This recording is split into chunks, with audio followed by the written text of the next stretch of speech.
গম পাইছে আজিৰ পৰা আমি আমাৰ সমষ্টি ভিত্তিত আচলতে ফুটবল টুৰ্ণামেণ্ট এটা আমি উদযাপন কৰিছোঁ, অনুষ্ঠিত কৰিছোঁ। আৰু বিশেষকৈ আমাৰ সকলোৰে শ্ৰদ্ধাৰ ৰঙাপাৰা সমষ্টিৰ প্ৰাক্তন বিধায়ক তথা প্ৰয়াত ৰাজেন বৰঠাকুৰ ডাঙৰীয়াৰ প্ৰেৰণাত আমি ফুটবল টুৰ্ণামেণ্টখন অনুষ্ঠিত কৰিছোঁ। ইয়াৰ প্ৰাইজ মানি হিচাপে আমি 1 লাখ টকা প্ৰথম পুৰস্কাৰ, দ্বিতীয় পুৰস্কাৰ 50,000 টকা হিচাপে ৰাখিছোঁ।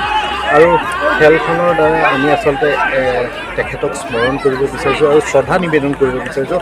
আমাৰ সেই শ্ৰদ্ধাৰ প্ৰাক্তন বিধায়কগৰাকীক আমি অলপমান শ্ৰদ্ধা নিবেদন কৰিব বিচাৰিছোঁ। আৰু ইয়াৰ সমান্তৰালভাৱে আমি আচলতে আমাৰ সমষ্টিত যিবোৰ প্ৰতিভা লুকাই আছে সেই প্ৰতিভাবোৰকো আমি উলিয়াই আনিবৰ কাৰণে এটা চেষ্টা কৰিছোঁ, এটা প্ৰয়াস কৰিছোঁ। আজি প্ৰাথমিক পৰ্যায়ত আচলতে খেলসমূহ আমি পঞ্চায়ত ভিত্তিত পাতিবলৈ কাৰণে দিছোঁ। আজি উদমাৰী পঞ্চায়তত ইয়াতে খেল অনুষ্ঠিত হৈছে। মোৰ সমষ্টিৰ অন্তৰ্গত প্ৰায়কেইটা পঞ্চায়তে আজিৰ পৰা খেল শুভাৰম্ভ হৈছে।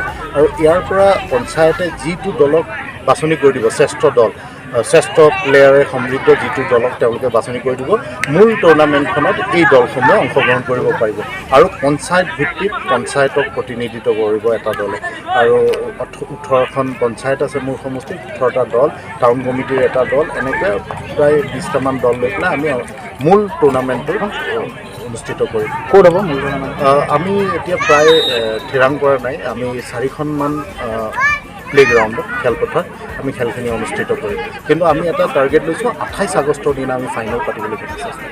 এই খেলসমূহৰ পৰা যি যুৱ প্ৰতিভা আছে বিকশিত হ'ব পাৰে। নিশ্চিতভাৱে আমি আজি পঞ্চায়ত লেভেলত খেলবোৰ আমি পাতিছোঁ। বিভিন্ন দলে অংশগ্ৰহণ কৰিছে। ইয়াৰ পৰা ভাল খেলুৱৈসকলক বাছনি কৰি এটা দল প্ৰেৰণ কৰিব মূল টুৰ্ণামেণ্টটোত অংশগ্ৰহণ কৰিবৰ কাৰণে।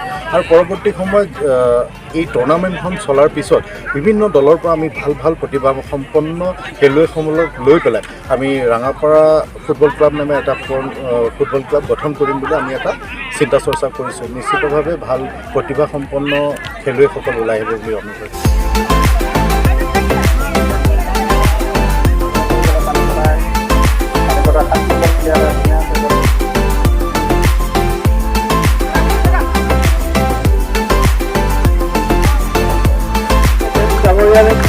খবৰটা জনাইছে